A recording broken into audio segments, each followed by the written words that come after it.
एक एक अविनाशी ज्ञान रतन जो पद्मों के समान है, इनसे अपनी झोली भर बुद्धि में धारण कर फिर दान करने की। श्री श्री परमपिता परमात्मा की श्रेष्ठ मत पर पूरा पूरा चलने की। आत्मा को तमो प्रधान से सतो प्रधान बनाने के लिए देही अभिमानी बनने का पूरा पूरा पुरुषार्थ करने की उत्तम पुरुषार्थ करवाने वाले शिव पिता परमात्मा की हम आत्माओं के लिए आज के मुरली से शिक्षाएं। वरदाता परमपिता परमात्मा हम आत्माओं को वरदान देते हैं कि अब सभी आत्माएं जो सृष्टि रूपी ड्रामा में मौजूद हैं, सभी के प्रति शुभ भाव रखो और श्रेष्ठ भावना रखो, कल्याणकारी भावना धारण करो और होली हंस बनो। समझ देते हैं कि शुभ भाव और श्रेष्ठ भावना धारण करके बुद्धि को हंस बुद्धि बनाना है। ये बगुला बुद्धि बन जाती है ना, क्योंकि अवगुणों को देखते हैं, अशुभ सोचते थे, अशुद्ध सोचते थे देह अभिमान में। अब सारा जो सिस्टम बिगड़ा हुआ है उसको ठीक करना है, तो अब हमें ये नहीं देखना है कि आत्माएं क्या कर रही हैं, क्योंकि वो तो विस्मृत हैं, लेकिन विस्मृत आत्माओं को स्मृति स्वरूप बनकर हमको स्मृति में लाना है। तो जब हम सत्यता का, दिव्यता का उनको सहयोग देंगे, तभी तो वो अपनी ओरिजिनलिटी में लौटेंगे। इसीलिए सभी आत्माओं के प्रति शुभ भाव रखने की समझ देते हैं। स्पष्ट करते हैं बाप दादा कि हंस बुद्धि माना हर आत्मा के प्रति श्रेष्ठ और शुभ सोचना है हमको। जो शुभ और श्रेष्ठ संकल्प बाबा हमको देते हैं, वही संकल्प शुभ और श्रेष्ठ हमें विश्व की आत्माओं के लिए करने हैं। हम भी तो विस्मृत थे, लेकिन विस्मृत को बाबा ने स्मृति स्वरूप बनाया है, ओरिजिनल स्मृतियाँ दिलाकर। तो अब हमें ओरिजिनल स्मृतियों का स्वरूप बनकर विस्मृत आत्माओं को जगाना है। बाबा कहते हैं पहले हर आत्मा के भाव को परखो कि आत्माएं ऐसा क्यों करती हैं। आत्माएं इस समय विस्मृत हैं, याददाश्त नहीं है उनकी ओरिजिनलिटी, इसीलिए वो कर रहे हैं, या संस्कारों के वशीभूत होकर कर रहे हैं। तो ये तो ऑन द वे ड्रामा में धारण किया हुआ सारा अस्त व्यस्तता जो धारण कर रखी है, ये तो ड्रामा प्ले करते करते की है ना। तो हर आत्मा का जो भाव है उसको परखना है हमको, और फिर धारण करना है, समझना है, और फिर उनको सहयोग देना है। कभी भी बाबा कहते हैं बुद्धि में किसी भी आत्मा के प्रति, सब हमारे आत्मा भाई हैं, सब प्रभु के बच्चे हैं, तो किसी भी आत्मा के प्रति हमें अशुभ भी नहीं सोचना है और हमको साधारण भाव भी धारण नहीं करना है, क्योंकि सभी असल में सतोगुणी आत्माएं हैं, सभी असल में परम धाम निवासी आत्माएं हैं। तो किसी को भी साधारण भाव से नहीं देखना है। सदा बाबा कहते शुभ शुभ सोचो, सदा शुभ भाव और शुभ भावना जो आत्माएं रखती है, वही होली हंस कहलाती है।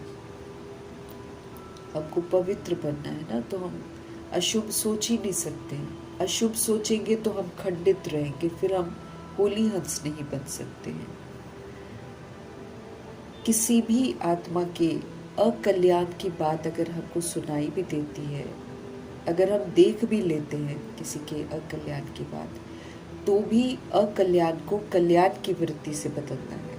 अब सबके लिए कल्याणकारी वृत्ति रखनी है। दृष्टि हर आत्मा के प्रति श्रेष्ठ, शुद्ध और स्नेही रखनी है। इसी विधि से हम आत्माओं को सही दिशा दिखा पाएंगे। इसी विधि से हम उनको सही मार्ग पर लौटने की जो मदद है वो कर सकेंगे, क्योंकि हम आत्मा को सहयोगी आत्मा बनना है। सहयोग किसका देना है? हमको सत्यता और दिव्यता का सहयोग देना है। तो ये जब हमारे आचरण में होगी तभी तो हम किसी की मदद कर सकते हैं ना। तो इसलिए बाबा हम आत्माओं को कहते हैं होली हंस बनो। दृष्टि को भी शुद्ध बनाओ, वृत्ति को भी शुद्ध बनाओ। किसी भी सोल के प्रति अपवित्र भावना नहीं रखो, अशुभ भावना नहीं रखो, साधारण भावना नहीं रखो, दैहिक भावना नहीं रखो। सबके प्रति अलौकिक दृष्टि वृत्ति रखनी है और अपने अंदर के जितने दाग हैं वो मिटाने हैं और फिर से बेदाग बनना है, हंस बुद्धि बनानी है। इसमें समझ जो बाबा हमको देते हैं वो समझ को धारण करना है और होली हंस बनने का वरदान प्राप्त करना है। प्रेम के सागर परमपिता परमात्मा हम आत्माओं को रूहानी प्रेम से भरपूर करते हैं। अब जो आत्माएं बाबा के पास नहीं आती हैं उनके प्रति ये प्रेम यूज़ करना है, आपस में भी यूज़ करना है। 16,108 करोड़ आत्माएं भी आपस में यूज़ करना है और साथ में इसका लेन देन जो है ये उन आत्माओं से भी करना है जो बाबा के बच्चे नहीं बनते हैं, जो द्वापर युग कलयुग में सोल्स आती हैं। उनके लिए भी हमको प्रेम से भरपूर ऐसी गंगा बनना है कि हम आत्माओं से प्यार के सागर बाप दिखाई दें, क्योंकि बाबा किसी से नफरत नहीं करते, बाबा किसी से भेदभाव नहीं करते, बाबा सभी पर प्यार लुटाते हैं। तो अगर हम आत्माओं को सबूत देना है कि हम प्यार के सागर परमपिता परमात्मा के बच्चे हैं तो फिर हमको भी तो प्रेम से भरपूर होना है। प्रेम से भरपूर हमको गंगा बनना है, ऐसी गंगा बनना है जो प्यार के सागर हम आत्माओं से दिखाई दे। ये प्रैक्टिकल सबूत देना है, भगवान को प्रत्यक्ष करना है। अव्यक्त इशारे हैं सहज योगी बनने के, और सहज योगी हम तब बन सकते हैं जब हम परमात्म प्यार को अनुभव करेंगे। बाबा हमको समझ देते हैं कि बहुत सारी भगत आत्माएं ऐसी हैं जो प्रभु प्रेम में लीन होना चाहती हैं या फिर ज्योति में लीन होना चाहती हैं। अब ऐसी आत्माएं जिनकी चाहना है प्रभु प्रेम में लीन होने की, ऐसी आत्माओं को बाबा कहते हैं सेकंड में बाप का परिचय, बाप की महिमा और प्राप्तियाँ, इसको सुनाकर उनको संबंध की लवलीन अवस्था का अनुभव कराना है, ताकि वो परमात्मा के संबंध में आए और वो लवलीन अवस्था को अनुभव करें। लवलीन होंगे तो सहज ही लीन होने का जो राज है वो समझ जाएंगे, क्योंकि लवलीन होने से ही उन्हें सर्व प्राप्तियाँ होनी शुरू हो जाएंगी। तो उनको समझ में आ जाएगा कि इसी को बोलते हैं लीन होना। ऐसे हम कोई भी आत्मा भगवान में लीन थोड़ी हो सकते हैं, लेकिन जिन्हें चाहना है प्रभु प्रेम में उनको बाबा कहते हैं अनुभव कराओ लवलीन स्थिति की। अभी हम आत्माओं की सुनवाई हुई है और वो दिन आया है जब हम सब उत्तम से उत्तम पुरुष इस पुरुषोत्तम संगम युग पर बन रहे हैं। ये पुरुषोत्तम संगम युग है।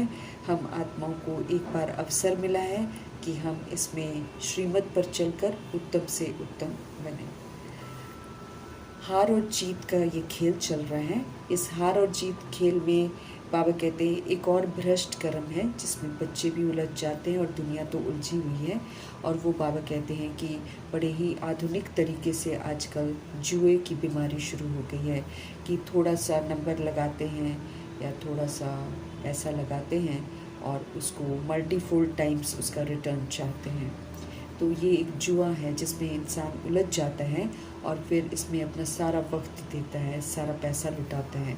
तो बाबा हम आत्माओं को सावधान कर रहे हैं कि बहुत आत्माओं में ये जुआ खेलने की आदत होती है। ये एक भ्रष्ट कर्म है, क्योंकि इसमें हारने से बड़ा दुख होता है और हार ही सबसे ज़्यादा होती है, जीत खाली थोड़ी देर की होती है। और भगवान का हम आत्माओं से फरमान है कि अगर हम में से कोई ऐसा कर्म कर रहा है तो उसको ऐसा बुरा कर्म, भ्रष्ट कर्म नहीं करना है, क्योंकि इसका प्रभाव फिर द्वापर युग और कलयुग की आत्माओं पर बहुत गहरा पड़ता है। हमको तो सिर्फ दैवी कर्म करने हैं, हमको सिर्फ सत्यता दिव्यता यूज़ करनी है। हमको ऐसा कोई भी कर्म नहीं करना है जिसमें हमारा टाइम वेस्ट हो, क्योंकि ये सिर्फ एक टाइम वेस्ट है जिसमें इंसान सारा वक्त लगा देता है, घंटों इसी में ही गुजार देता है। तो सदा बेहद की जीत पाने का हमको पुरुषार्थ करना है। इन हद की चीज़ों के पीछे हमको वक्त अपना बर्बाद नहीं करना है। आखिर वो दिन आ गया है आज जब शिव पिता परमात्मा हम आत्माओं की सारी मनोकामनाएं पूरी करने आए हैं, क्योंकि जिन चीज़ों की तलाश आत्मा को है उस तलाश को बाबा ही पूरी कर सकते हैं और दुनिया की कोई ताकत, कोई साधन, कोई व्यक्ति में ये क्षमता नहीं है कि वो हमें सुकून पहुंचा सके या हमारी आशाओं को पूर्ण कर सके। हमें ओम शांति के अर्थ को समझना है। ओम शांति से हमको अपना परिचय मिलता है कि हम आत्माएं शांत स्वरूप है। और फिर बाबा ड्रामा का सारा विस्तार बताकर फिर हमको कहते हैं ओम शांति मीन्स आत्मा अब शांत हो जा, अब प्रश्न न कर, अब करेक्शन न कर, अब कोटेशन न सुना, अब रिएक्ट न कर, अब रिजेक्ट न कर। जो भी आत्माएं जैसा भी पार्ट बजा रही हैं बस फुल स्टॉप लगाओ, बिंदी लगाओ और शुभ भावना शुभकामना से उसको परिवर्तन कर दो, अपनी तरफ से पूरा परिवर्तन कर दो, स्टॉप कर दो तो बात स्टॉप हो जाएगी। तो ओम शांति का बड़ा गहरा अर्थ है। हम आत्माएं शांत स्वरूप आत्माएं हैं, हम शांति के सागर परमपिता परमात्मा की संतान हैं, हम शांति धाम के रहने वाली हैं। तो हमें वो ताकत है शांत रहने की शक्ति को धारण करना है। और कुछ भी बात हो जाए, कैसी भी बात हो जाए, हमें अपनी शांति की स्वधर्म में टिकना है। जैसे ब्रह्मा जी पिलर बन गए थे, दुनिया की कोई भी हलचल उनको हिला नहीं पाई थी, तो उन्होंने फुल स्टॉप का पूरा सहयोग दिया था और अपने शांति के स्वधर्म में टिक कर दिखाया था। ऐसे ही हमको भी अपने ओरिजिनल स्वधर्म में लौटना है, इसलिए हमको टिकना ज़रूर है। तो ओम शांति ज़रूर बोलना है और स्मृति रखनी है कि ओम शांति का अर्थ क्या है। शांत हो जाना है। निराकार स्थिति में हम सभी आत्माएं शांत हैं, सारे प्रश्न खत्म हो जाते हैं, समझ में आ जाता है कि हम आत्मा शरीर रूपी राजधानी में हम आते हैं, शरीर का आधार लेते हैं, 5 तत्वों का शरीर लेते लेते पाठ बजाते बजाते बहुत जन्मों के बाद हम विस्मृत हो जाते हैं, फिर उल्टे मार्ग पर चल पड़ते हैं। अब गलतियां तो हम सभी आत्माएं कर बैठते हैं, तो अब उस पर क्वेश्चन करेक्शन करेंगे कि ऐसा नहीं होना चाहिए था, ऐसा क्यों हुआ था, ये तो फिर सवाल ही नहीं उठता ना, क्योंकि कर बैठे हैं। तो अब तो वही है कि हम शांत रहें, फुल स्टॉप लगाएं और अब श्रीमत पर चलकर सबको शांति का और सुख का सहयोग दें। बहुत सारी सोल्स को शांति का सहयोग आपको देना है, इसलिए अपने अंदर शांति की शक्ति को जमा करना है, रियलाइज़ करना है कि मैं ज्योति बिंदु आत्मा असल में शांत स्वरूप हूँ। स्वदेश मेरा शांति धाम है और इस देश में पाठ बजाते बजाते मैं अशांत हुई हूँ। अभी फिर से अशांति का कारण समझकर उस अशांति के कारण को छोड़कर अब हमें फिर से शांति में रिटर्न करना है। हमारी सुनवाई हुई है, दुख करता सुख करता परमपिता परमात्मा हम आत्मा को सारे राज बताते हैं। तो सुख शांति हर आत्मा पसंद करती है, तो इसमें स्थित होकर आत्माओं को सुख और शांति का सहयोग देकर उनको भी सुखी और शांत बनाना है। बाबा गरीब निवास है। इस समय हम सभी आत्माएं तन मन धन संपत्ति संपर्क सब चीज़ों को प्रभु अर्पण करके बिल्कुल गरीब बनते हैं। जब गरीब बनते हैं, सब तरफ से बुद्धि का योग हटता है, तभी हम श्रीमत पर एक्यूरेसी से चलते हैं और हम गरीब बनते हैं। तो गरीब से फिर हम बाबा की श्रीमत पर चलकर प्रिंस बनते हैं। जब तक हम सब कुछ छोड़ते नहीं हैं बुद्धि से, तब तक हम इस मार्ग पर चलते भी नहीं हैं। तो जैसे ब्रह्मा जी पूरे बेकर बने, फिर वो नंबर 1 प्रिंस बने, ऐसे ही आत्माओं के गरीब निवास हैं शिव बाबा, जो उद्धार करते हैं और फिर ऊंच मर्तबा देते हैं।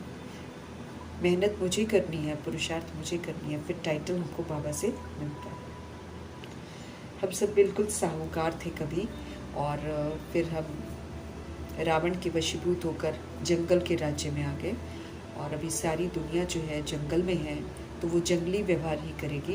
लेकिन हम आत्माओं को अपने स्वधर्म में टिके रहना है और जंगली व्यवहार के प्रभाव में नहीं आना है। और अब तो हम दैवी संप्रदाय के बन रहे हैं, तो दैवी संप्रदाय का जो सहयोग है वो देकर जंगली को भी फिर से सभ्यता में लाना, यही एक विधि है कि स्मृति स्वरूप बनकर ही हम विस्मृत आत्माओं को स्मृति दिला पाएंगे। बाकी अनकंट्रोलेबल जंगल अब बन गए हैं। आत्माएं चाहे राज्य सत्ता की हो, चाहे धर्म सत्ता की हो, सभी वर्ग जितने भी हैं सभी आपे से बाहर हो चुके हैं, कंट्रोल में बिल्कुल नहीं है। इसलिए जंगल राज्य है, सब में रावण है, सब में देह अभिमान है। बाबा हमको समझ देते हैं कि जब तक देह अभिमान हमारे अंदर है, जब तक हमारे अंदर 5 विकार हैं, तब तक हम असुर हैं। हमको दैवी संप्रदाय का बनना है, तो ये सारा आसुरीपन जो है ये हमको बहुत काल तक यूज़ नहीं करना है। बहुत काल तक यूज़ नहीं करेंगे तो ये विदाई ले लेगा।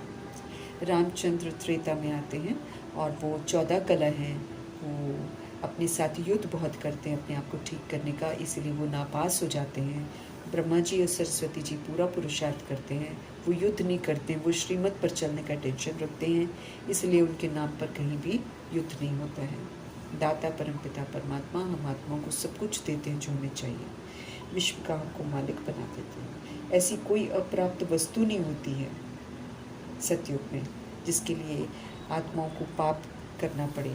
यहाँ पर तो अप्राप्त चीज़ें हैं और वैसे भी तृप्ति नहीं है, क्योंकि लोभ भी आ जाता है, आत्माएं तृप्त नहीं होती हैं, इसलिए यहाँ पर बहुत पाप कमाती हैं। आधा कल्प दैवी राज्य चलता है और फिर आधा कल्प आसुरी राज्य चलता है। अब इस आसुरी राज्य से निकाल कर प्रभु ने अपना बनाया है, तो हमको समझ देते हैं कि देह अभिमान को जड़ से ख़त्म करो, इसको यूज़ मत करो, और 5 विकारों को भी यूज़ मत करो। रियलाइज़ करवाते हैं कि हम परमधाम निवासी आत्माएं हैं, हम शांत स्वरूप आत्माएं हैं, अपने ओरिजिनल स्वधर्म में लौटना है। खिवैया बागवान के पास हम आए हैं, तो खिवैया के पीछे पीछे श्रीमत पर चलते हुए हमें चलते रहना है, तो पार हो जाएंगे। और अगर हम अपनी मन मत चलाएंगे, पर मत चलाएंगे, तो फिर हम संगम योग में तो अपने आप को उल्टे मार्ग पर ले जाएंगे, तो फिर तो हम जंगल राज्य में चले जाते हैं। फिर बाबा हमारी जिम्मेवारी नहीं लेंगे। अभी वो खिवैया बनकर हमारे पास आए हैं, तो अब उनके फरमानों पर हमको चलना चाहिए, एहसास दिला रहे हैं, श्रीमत देते हैं हमको श्रेष्ठ से श्रेष्ठ बनने की। तो अपनी मत तो बिल्कुल हमको नहीं चलानी चाहिए, उनकी मत पर चलना है। उनकी पहली मत यही है कि अब आप देही अभिमानी बनो, आप शुद्ध अभिमान में रहो कि आप आत्मा हो, आप परमात्मा के बच्चे हो, आप परमधाम निवासी हो। इस शुद्ध अभिमान में हमको रहना है। बाबा हम आत्माओं को आकर पढ़ाते हैं, पक्का पक्का हमको याद रखना है इस बात को। अक्षर याद किया तो बेड़ा पार हो जाएगा। और हम आत्माओं को ये भी समझाते हैं कि कैसे 84 जन्म लेते हैं। इस 84 जन्म लेते लेते तमो प्रधान बनते हैं, और फिर से हमको सतो प्रधान बनना है। बाकी दुनिया पतित दुखी है, क्योंकि देह के अभिमान में है और 5 विकारों के वशीभूत है, इसलिए सब उल्टे कर्म करते हैं। उल्टे कर्मों का परिणाम जो है वो दुख होता है। स्वर्ग सुख धाम को कहा जाता है। भगवान हमें पढ़ाते हैं, इस बात को हमको याद रखना है। हम गॉडली स्टूडेंट्स हैं, वो हमारे फादर भी हैं, वो हमारे टीचर भी हैं, वो हमारे सदगुरु भी हैं। पढ़ना हमको अच्छी रीति चाहिए, दैवी कर्म भी हमको करने हैं। अब हमको कोई भी भ्रष्ट कर्म नहीं करना है। भ्रष्ट कर्मों में बाबा कहते हैं कि जुआ भी आता है, इससे भी हमको बहुत दूर रहना है। दुख देता है ये भ्रष्ट कर्म जो है, तो इसमें उलझना नहीं है। माया से बेहद की हार हमने खाई हुई है, ये भी माया का एक खेल चलता है। पैसे का आकर्षण, उसके पीछे लोग भागते हैं। अब इन आकर्षणों से हमको मुक्त होना है। अब हमको 5 विकार रूपी भूतों पर जीत प्राप्त करनी है। माया से जब हम हारते हैं तो हार होती है। अब माया से हारना, माया रूपी कमी कमज़ोरियों को हमको यूज़ नहीं करना है। माया के आकर्षण में हमको बिल्कुल नहीं होना है। वो नाम रूप पैसे मर्तबे के आकर्षण में लाकर सबको गिरा रही है इस समय। तो अब समझ मिली है, तो अब हमें देह अभिमान में आकर नहीं गिरना है। हमको पूरा अटेंशन देना है कि अब हमको बेहद की जीत पानी है। हमको कोई भी ऐसा कर्म नहीं करना है जिसमें हमारा टाइम वेस्ट हो। हमें निरंतर ज्ञान चिंतन, प्रभु चिंतन, स्वचिंतन और शुभ चिंतन करना है। बेहद की जीत पाने का हमको पुरुषार्थ करना है। कराने वाले बाबा समर्थ बाबा हैं, वो हमको समर्थ बना रहे हैं, वो सर्वशक्तिवान हैं। और बाबा कहते हैं, बाबा लेकिन हमको ये भी समझाते हैं कि वो सर्वशक्तिवान तो ज़रूर हैं, लेकिन साथ में इस समय रावण भी सर्वशक्तिवान है। रस्साकशी का खेल चल रहा है। बाबा राइटियस मार्ग पर लेकर जाते हैं, तो रावण जो आधा कल्प से हम आकर्षित रहे हैं, उन्हीं आकर्षणों में फंसाकर, उन्हीं रिश्तों में फंसाकर वो फिर से हमको उल्टे मार्ग पर लेकर जाता है। तो हमें सावधान रहना है कि सर्वशक्तिवान रावण की मत पर बिल्कुल नहीं चलना है। आधा कल्प रावण राज्य था, आधा कल्प राम राज्य था। इस तरह सृष्टि रूपी ड्रामा बटा हुआ है। अभी फिर से राम राज्य में जाना है, तो रावण को पूरी पीठ कर देनी है, उस पर जीत प्राप्त करनी है। हद की जितनी भी बातें हैं ये हमको फेल कराती हैं। हद की बातें सारी मायावी हैं। इन बातों को छोड़कर अब हमको बेहद में लग जाना है। 2500 वर्ष की राजधानी के लिए पुरुषार्थ करना है। ये एक जन्म के पीछे भागना नहीं है कि हम पैसे कमा लें, हम ये कर लें, हम वो कर लें। इन चक्रों में जाकर उल्टे काम नहीं करने हैं कि भैया आए हुए हैं, उनके साथ साथ चलेंगे तो बेड़ा पार हो जाएगा। पुकार सुनवाई हो रही है हमारे पुकारों की, तो अब श्रीमत पर ज़रूर चलना है। पावन भारत शिवालय था, हम सब शिवालय में ही रहते थे। अभी हमने इसको वैश्यालय बना दिया। विकारों में जाकर। अभी पुनः बाबा शिवालय बना रहे हैं, तो शिव की श्रीमत पर चलकर इसको शिवालय बनाने में सहयोग देना है। हम शिवालय बनाएंगे तो शिवालय में जाएंगे, ये भी एक शर्त है। अगर हम शिवालय बनाएंगे नहीं तो शिवालय में जाने को नहीं मिलेगा। अनेक धर्मों का घमसान हो चुका है, सब आपस में लड़ते झगड़ते हैं। इन धर्मों का अब विनाश होना है, क्योंकि अब बाबा सत धर्म की स्थापना करते हैं। तो जब सत धर्म, पवित्रता का धर्म स्थापन हो जाता है तो हिंसात्मक धर्म जितने भी हुए हैं वो सारे खत्म हो जाते हैं, विनाश होना है। और बाबा कहते हैं कि धर्म स्थापक ऐसा वैसा कोई विनाश नहीं करते हैं और सदगति भी नहीं दे सकते हैं। वो सदगति देने वाला परमपिता परमात्मा है। ये जो कहते हैं गुरु बिन गति कोई नहीं, वो परमपिता परमात्मा के बिना हमको गति सदगति नहीं मिल सकती है, इस बात को समझना है। बाकी मनुष्य जो गुरु बनते हैं वो हमारी सदगति नहीं करते हैं, ये अक्षर अच्छी रीति हमको नोट करना है। और बाबा ये शिकायत कर रहे हैं कि बहुत आत्माएं समझती नहीं है यथार्थ, और फिर बाहर जाकर फिर वैसी की वैसी हो जाती हैं और संग दोष में आ जाती हैं। बिल्कुल वैसे जैसे गर्भ जेल में बच्चा कहता है कि मैं पाप नहीं करूँगा, मुझे यहाँ से निकालो, और फिर जब जन्म हो जाता है तो फिर वहाँ की वहाँ रही। जो वायदे किए गर्भ जेल में, वो वायदे गर्भ जेल में रह जाते हैं, फिर वो इसी दुनिया में खो जाता है और फिर से माया का बन जाता है, तो पाप करने लग पड़ता है। काम कटारी भी बड़ा होकर चलाता है। तो सतयुग में तो गर्भ महल होता है, वहाँ पर गंदगी नहीं होती है। तो अभी पुनः हमको गर्भ जेल में नहीं जाना है, ऐसा कोई कर्म करना ही नहीं है जिससे हम दुर्गति में जाएं। पुरुषोत्तम संगम युग चल रहा है, इसमें पुरुषोत्तम बनने का पूरा अटेंशन रखना है, हमेशा स्मृति में रखना है कि हम इस समय उत्तम ते उत्तम पुरुष बन रहे हैं। श्रेष्ठ ते श्रेष्ठ धर्म, पवित्रता के धर्म में टिके रहना है। कर्म भी फिर हमारे श्रेष्ठ होंगे। रावण राज्य में सारे भ्रष्ट कर्म होते हैं। तो बाबा आप समझ देने के लिए आए हैं, वही हमारे पतित पावन लिबरेटर गाइड हैं। तो अब उनकी श्रेष्ठ मत पर चलना है, वही दुख हरते हैं और कोई हमारा दुख नहीं हर सकता है। कलयुग का अंत है, थोड़ा टाइम हम आत्माओं को चाहिए होता है पावन बनने के लिए, इसलिए ये समय मिला हुआ है। और अभी वाणी से परे जाने का टाइम सबका आ गया है। और विकार को आत्माएं आजकल छोड़ती नहीं है। 80 की बॉडी भी हो जाती है तब भी विकार उकसाते रहते हैं, क्योंकि सारी आत्माएं उल्टी सीधी चीज़ें देखती रहती हैं और देह में फंसी रहती हैं, भजन बंदगी करती नहीं हैं, इसीलिए वो विकारों में चली जाती हैं, जबकि नहीं जाना चाहिए। तो अवस्था जो है इस समय वानप्रस्थ की है, वाणी से परे घर जाने की है। ये बाबा हमको समझाते हैं, चाहे कोई छोटी बॉडी में है, चाहे कोई लड़कपन में है, चाहे कोई टीनेज की बॉडी में है, हर आत्मा के लिए ये वानप्रस्थ अवस्था है। तो अपनी अवस्था को श्रेष्ठ बनाना है ताकि हम वापस घर इज्जत से जाएं। समझ मिली है कि हम आत्माएं ही पवित्र होती हैं और फिर हम आत्माएं ही फिर पतित हो जाती हैं। अब पवित्र बनकर हम पार जा सकते हैं, पवित्र बनकर हम उड़ सकते हैं। और आत्मा के ज्ञान और योग के जो पंख हैं वो कटे हुए हैं। अभी बाबा हमको ज्ञान और योग के पंख देते हैं, तो हमको ज्ञान युक्त भी बनना है और हमको योग युक्त भी बनना है।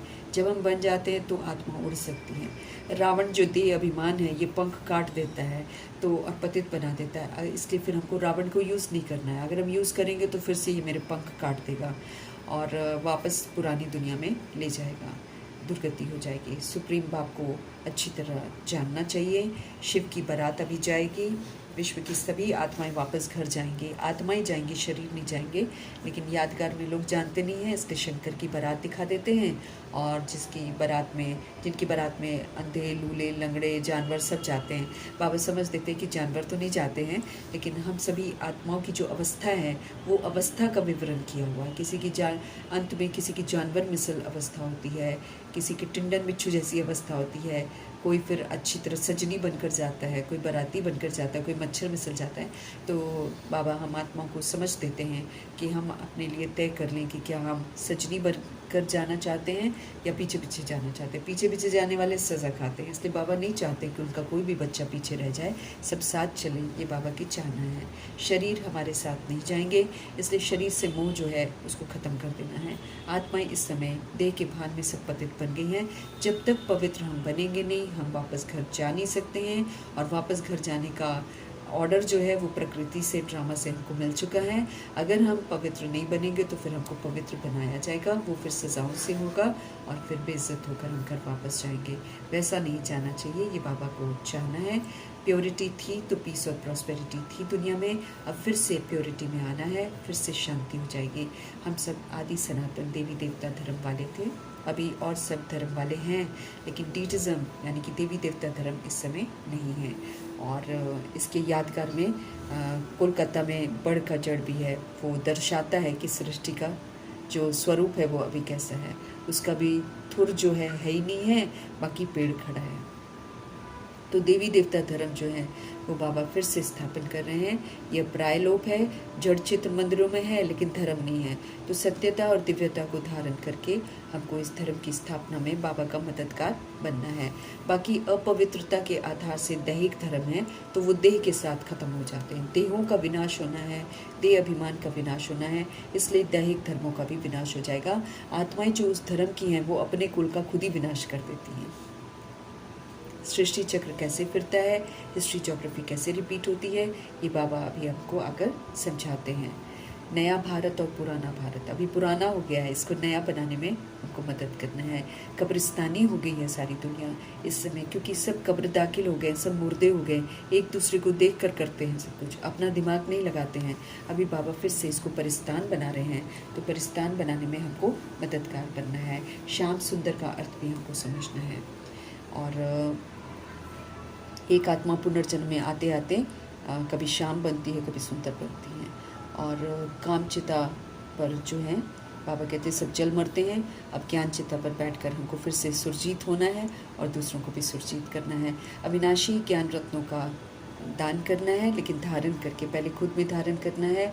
हर चीज़ जो बाबा बताते हैं उसको अनुभव करना है। और यही रतन जो है ये लाखों रुपए के हैं। जब हम ऐसा बन जाते हैं तो हम धनवान बन जाते हैं। तो बाकी वर्जन्स जो शास्त्रों के हैं वो कोई लाखों के नहीं हैं, प्रभु जी के महावाक्य लाखों के हैं, क्योंकि ये सच में हमको धनवान बनाते हैं। बाकी शंकर पर भी बहुत इल्ज़ाम लगे हुए हैं। उनका सत्य भी बताना है कि वो ब्रह्मा जी की उच्चतम अवस्था है, नष्ट मोह स्मृति स्वरूप की। ऐसा वैसा कर्म वो कभी नहीं करते हैं कि भांग पीते हैं या किसी का गला काटते हैं, ऐसी चीज़ें वो नहीं करते हैं। तो इन इल्ज़ामों से भी उनको मुक्त करना है, सत्य सभी तक पहुंचाना है। राइट क्या है, रॉन्ग क्या है, प्रभु जी हमको बताते हैं। ब्रह्मा और विष्णु का पाठ इस धरा पर चलता है लंबा, और यही आत्मा जो है लंबा पाठ बजाती हैं, और इस सत्य को भी सबको बताना है। बाकी शंकर जी इस दुनिया में नहीं आते हैं, उनकी तो सूक्ष्म अवस्था है। और वैकुंठ के साक्षात्कार होते हैं, लेकिन बाबा ये भी स्पष्ट करते हैं कि साक्षात्कार होने से कोई गति सदगति नहीं हो जाती है। गति सदगति के लिए समझ मिलती है, तो समझ पर चलकर क्वालिफाई करके हम स्वर्ग का वर्षा प्राप्त कर सकते हैं। बाबा इस समय मनुष्य से देवता बना रहे हैं। हम आत्माओं की जो अवस्था है उस अवस्था के अनुसार अगर हम आसुरीपन अपने ख़त्म नहीं करते हैं तो फिर अकासुर बकासुर जैसे टाइटल बनते हैं। और जो आत्माएं वाम मार्ग में चली जाती हैं, बाबा के मना करने के बाद भी शादी करती हैं, वो फिर भस्मासुर बन जाती हैं, अपने आप को खुद ही भस्म कर देती हैं। और फिर से ज्ञान चिता पर बिठाकर बाबा हमको वापस घर लेकर जा रहे हैं। तो अब पवित्र बनना है। हम सभी आत्मा भाई भाई हैं। दुनिया में लोग कहते हैं भाई भाई हैं, लेकिन एक दूसरे को मारने के लिए तैयार हैं। हम आत्माओं को सही विधि से आत्मिक स्थिति में स्थित होकर आत्मा भाई भाई समझना है। आपस में हमको लड़ना झगड़ना नहीं है। आत्मा ही पापात्मा बनती है, ये बात समझकर अब अपने आप को पापों से मुक्त करना है। शिव पिता परमात्मा सृष्टि रूपी ड्रामा में आकर सुंदर बनाते हैं, पवित्र बनाते हैं, इसीलिए शिव जयंती होती है और भक्तों की सुनवाई होती है, फिर भक्तों को फल मिलता है। हम सभी भगत होते हैं ना, हमको भक्ति का फल ज्ञान मिलता है। ज्ञान समझ है, समझ से जब हम चलते हैं तो हम सतयुगी बनते हैं, सतयुगी बनते हैं। बुद्धि में ज्ञान ठहरना चाहिए। जब हम श्रीमत पर चलकर बाबा की यादों में रहकर आत्म अभिमानी होकर समझने की कोशिश करते हैं तो हमें हर बात समझ में आती है। आत्माएं भिन्न भिन्न है, भक्ति सबने अलग अलग करी है, इसलिए सबको भिन्न भिन्न तरीके से समझ में आती है मुरली। इसलिए हमें दूसरों को नहीं देखना है, हमें यथार्थ रीति बाबा की बातों को सुनना है और कर्मा में ब्रह्मा जी को फॉलो करना है। वो जैसे करते थे वैसे ही हमको करना है, वैसे सोचना बोलना कर्म करना है। अगर वो जिस विधि से हम सोच रहे हैं, संकल्प आ रहे हैं, वो नहीं करते हैं तो फिर बाबा कहते हैं उसी समय स्टॉप कर देना है। भिन्न भिन्न युक्तियों से बाबा हमको सच्ची सच्ची बातें बताते हैं। भिन्न भिन्न युक्तियों से सच्ची सच्ची बातें समझ का पाठ बजाकर विस्मृत आत्माओं को भी समझ में लाना है। हम आत्माओं को फिर से समझदार बनाने वाले शिव पिता परमात्मा जी का धन्यवाद करते हुए ओम शांति।